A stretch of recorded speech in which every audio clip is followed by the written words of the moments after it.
تو مالدار کسے کہتے ہیں؟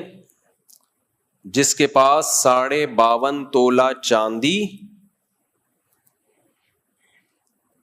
یا اس کی قیمت کے برابر 4 چیزیں ہوں. 52.5 تولہ چاندی کے آج کے ریٹ کیا ہیں؟ آج 25واں روزہ ہے، 25واں کہہ رہا ہوں، 2025 کا پہلا روزہ ہے، 2025 رمضان کا پہلا روزہ. تو آج کی تاریخ میں 52.5 تولہ چاندی کے ریٹ کیا ہے؟ نیٹ پہ 2 منٹ میں نکل آئے گا، 1,80,000. تو شریعت میں جس کے پاس 4 چیزیں 52.5 تولہ چاندی کے برابر ہوں گی، کیونکہ یہ 52.5 تولہ چاندی کے ریٹ اوپر نیچے ہوتے رہتے ہیں نا، تو آج کی تاریخ میں تو 1,80,000 ہے. تو جس کے پاس 4 چیزیں 1,80,000 کے برابر ہو گئیں، وہ شریعت کی نظر میں کیا ہے؟ مالدار. قرضے نکال کے. تو وہ 4 چیزیں کیا ہیں؟ سونا، چاندی، کیش اماؤنٹ اور تجارتی مال. تجارتی مال کسے کہتے ہیں؟ ہر وہ مال جو بیچا ہو خریدا ہو اس نیت سے کہ بیچوں گا. ان میں ایک شرط بھی ختم ہو گئی نا تو وہ تجارتی مال نہیں کہلائے گا. خریدا تھا بیچنے کے لیے، لیکن جس دن زکوٰۃ نکالنی تھی اس سے پہلے بیچنے کی نیت ختم ہو گئی تو وہ تجارتی مال نہیں رہا. خریدا تھا استعمال کے لیے، لیکن زکوٰۃ جس دن دینی تھی اس دن بیچنے کی نیت ہو گئی تو بھی مال تجارت نہیں ہے، کیونکہ خریدتے ہوئے بیچنے کی نیت نہیں تھی. تو دکان میں جو مال پڑا ہوتا ہے نا، یہ سارا مال تجارت ہوتا ہے، کیونکہ سارا خریدا ہوتا ہے بیچنے کے لیے. اس طرح اسٹیٹ ایجنٹ جو پلاٹ خریدتے ہیں بیچنے کے لیے، یا آپ اسٹیٹ ایجنٹ کو بولتے ہیں یار خرید اور بیچ، کمیشن رکھ لے اور بیچ لے، یا آپ بس بیچنا خریدنے کی نیت سے، خریدنا بیچنے کی نیت سے. ہر وہ چیز جو بیچنے کے لیے خریدی گئی ہو وہ کیا کہلاتی ہے؟ تجارتی مال. آپ نے چوزے خریدے بیچنے کے لیے کہ بڑے ہو کے بیچ دوں گا، مال تجارت ہے. آپ نے مرغی خریدی کہ انڈے دے گی، چوزے بیچوں گا، یہ مال تجارت نہیں ہے. سمجھ رہے ہو؟ کیونکہ مرغی جو خریدی تھی وہ بیچنے کے لیے نہیں، وہ انڈوں کے لیے.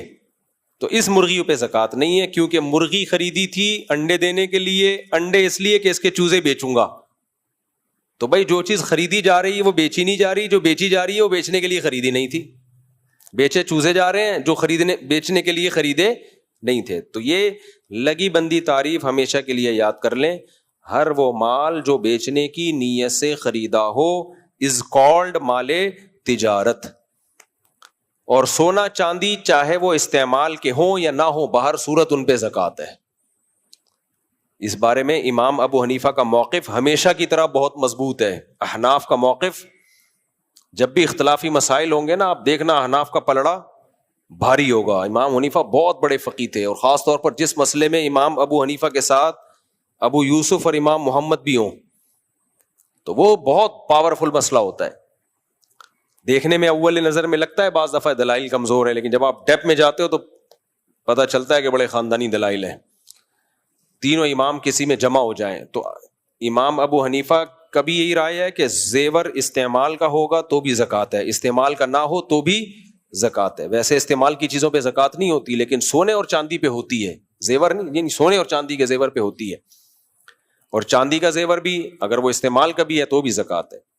اور اس کی دلیل ہے، صحیح حدیث ہے، نبی صلی اللہ علیہ وسلم کے پاس کچھ خواتین آئیں، ان کے ہاتھ میں سونے کے کنگن تھے. آپ صلی اللہ علیہ وسلم نے فرمایا کیا تم اس کی زکوٰۃ دیتی ہو؟ انہوں نے فرمایا نہیں. فرمایا کیا تم یہ چاہتی ہو کہ اللہ تعالیٰ تمہارے ہاتھ میں قیامت میں اس کے بدلے میں آگ کے کنگن پہنائے؟ تو یہ صحیح حدیث ہے. تو وہ تو پہنے میں تھے، پہنے کا مطلب کیا ہے؟ استعمال میں تھے.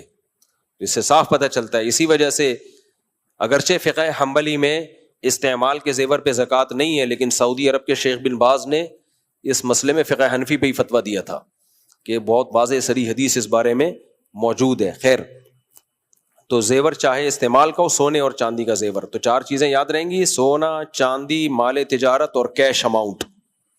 یہ 4 چیزیں 1,80,000 کے برابر، یا 3 چیزیں یا 2 یا 1 چیز بھی ہو گئی تو آپ نے وہ تاریخ کیا کر لینی ہے؟ نوٹ.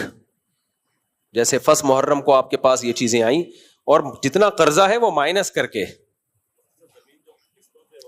ہاں زمین اگر آپ نے خریدی بیچنے کی نیت سے لیکن قسطوں پہ خریدی تو 1 سال کی قسطیں اس کی قیمت سے مائنس کی جائیں گی. جو قسطیں آپ نے اس سال دینی ہے نا وہ کیا کی جائیں گی؟ مائنس. جیسے 40 لاکھ کی زمین خریدی اور اس سال آپ نے 10 لاکھ قسط دے دینے ہیں اس کے, تو 40 لاکھ میں سے 10 کیا کرو گے؟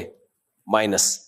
یعنی اس سال کا کیا مطلب ہے؟ جس سال زکوٰۃ نکلتی ہے اس تاریخ سے لے کے اگلی تاریخ تک وہ مائنس کرو گے, پھر قیمت لگاؤ گے اس. تو یہ اس کو مالدار کہتے ہیں.